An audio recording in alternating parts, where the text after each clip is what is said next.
RG2 area పరిధిలోని OCP3 ఖుషీ భవన్ ఆవరణలో శుక్రవారం ఉదయం HMS నాయకులు గేట్ మీటింగ్ నిర్వహించారు. ఈ సందర్భంగా HMS ఏరియా ఉపాధ్యక్షులు దావు రమేష్ మాట్లాడుతూ కార్మిక సమస్యల పరిష్కారం కోసం సంఘాలన్నీ కలిసికట్టుగా ముందుకు సాగాలని కోరారు. నిలిచిపోయిన మెడికల్ బోర్డును వెంటనే నిర్వహించాలని, ప్రమాదంలో చిక్కుకున్న సింగరేణి సంస్థను పరిరక్షించుకోవాలని సూచించారు. మెడికల్ బోర్డు పునరుద్ధరణ కోసం అవసరమైతే సమ్మెకు సైతం సిద్ధం కావాలని కోరారు.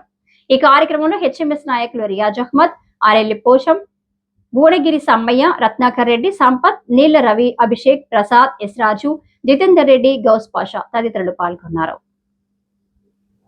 కాంట్రాక్ట్ విద్యుత్ కార్మికుల నిరవధిక సమ్మెకు సంపూర్ణ మద్దతు తెలిపిన రామగుండం బీజేపీ ఇన్ఛార్జ్ కందుల సంధ్యారాణి. మల్యాలపల్లి సబ్స్టేషన్ ఎదుట తెలంగాణ విద్యుత్ ఆర్టిజన్ల జేఏసీ చేపట్టిన నిరవధిక సమ్మె 3వ రోజు చేరిన నేపథ్యంలో బీజేపీ మహిళా నేత కందుల సంధ్యారాణి ఆ సమ్మెకు సంఘీభావం తెలిపారు. ఈ సందర్భంగా మీడియాతో మాట్లాడుతూ తెలంగాణ విద్యుత్ రంగంలో అహర్నిశలు శ్రమిస్తున్న 20,000 మంది ఆర్టిజన్ కార్మికుల న్యాయమైన డిమాండ్లకు బీజేపీ పార్టీ పక్షాన తన సంపూర్ణ మద్దతును ప్రకటిస్తున్నట్లు ప్రభుత్వంపై సమరశంఖం పూరించారు.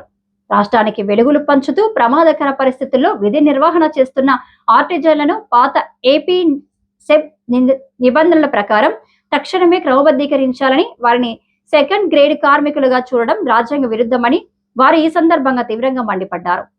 గతంలో 1998 నుండి 2014 వరకు అనేక పర్యాయాలు విద్యార్హత ఆధారంగా కన్వర్షన్ ప్రక్రియ చేపట్టిన ప్రభుత్వం ఇప్పుడున్న కార్మిక పట్ల మొండి వైఖరి ప్రదర్శించడం, వారి శ్రమను అవమానించడమేనని ఆవేదన వ్యక్తం చేశారు. ప్రాణాలకు తెగించి క్షేత్రస్థాయిలో పనిచేస్తున్న ఆర్టిజన్ల కుటుంబాలకు ఉద్యోగ భద్రత కల్పించాల్సిన బాధ్యత పాలకులదేనని, కేవలం హామీలతో కాలయాపన చేయకుండా 12(3) ఒప్పందం ప్రకారం తక్షణమే ఉత్తర్వులు జారీ చేయాలని ఆమె డిమాండ్ చేశారు.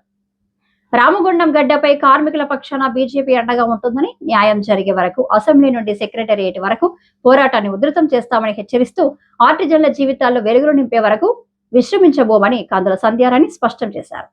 ఒకే సంస్థలో 2 రకాల చట్టాలు చెల్లవని, సమాన పనికి సమాన గౌరవం దక్కాలని కోరుతూ ప్రభుత్వం దిగివచ్చే వరకు కార్మికులతో కలిసి ప్రత్యక్ష పోరాటాల్లో పాల్గొంటామని వారు ఈ సందర్భంగా భరోసా ఇచ్చారు. ఇవాళ వీళ్ళ యొక్క న్యాయమైన డిమాండ్లను పరిష్కరించాల్సినటువంటి బాధ్యత ఇప్పుడు ఉన్నటువంటి ప్రభుత్వం పైన ఉన్నది. నేను నిజంగా ఈ వేదిక నుండి చెప్తా ఉన్నాను, అన్న మీ అందరికీ కూడా మా భారతీయ జనతా పార్టీ పూర్తి సపోర్ట్ ఉంటుంది, మద్దతు ఉంటుంది.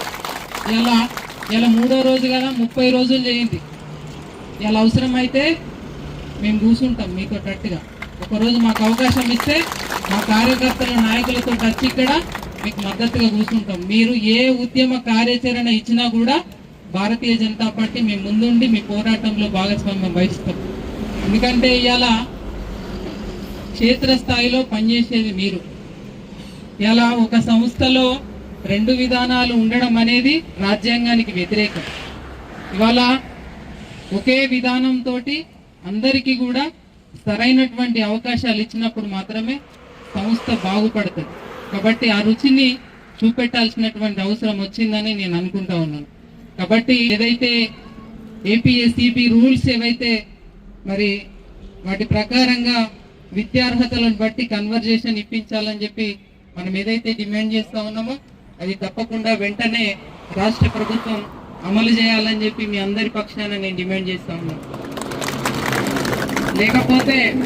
లేకపోతే కరెంటుల పవరు రుచి ఈ ప్రభుత్వానికి ఖచ్చితంగా చూపెడతామని చెప్పి ఈ వేదిక నుండి హెచ్చరిస్తూ ఇవాళ అనేకమైనటువంటి ఇబ్బందులను, అనేకమైనటువంటి బాధల్ని, అవమానాల్ని ఇప్పటికే తెలంగాణ వ్యాప్తంగా 20,000 మంది, 20,000కు పైగా ఆర్టిజన్ కార్మికులు ఉండే. దాదాపు నాకు తెలిసి ఈ 18 ఏళ్ల కాలంలో మీ సర్వీసులో చాలా మంది రిటైర్మెంట్ అయి ఉంటారు, కొద్దిమంది చనిపోయి ఉంటారు. ఇట్లా రకరకాల కారణాలతో దాదాపు ఇప్పుడు 18,000 వరకు ఉండొచ్చు సంఖ్య, 19,000 వరకు సంఖ్య ఉన్నది. ఖచ్చితంగా ఈ న్యాయమైన డిమాండ్ల కోసం 100కు 100% న్యాయమైనటువంటి పోరాటం ముందుకు కొనసాగుతుందని చెప్పి ఈ సందర్భంగా ప్రభుత్వాన్ని హెచ్చరిస్తూ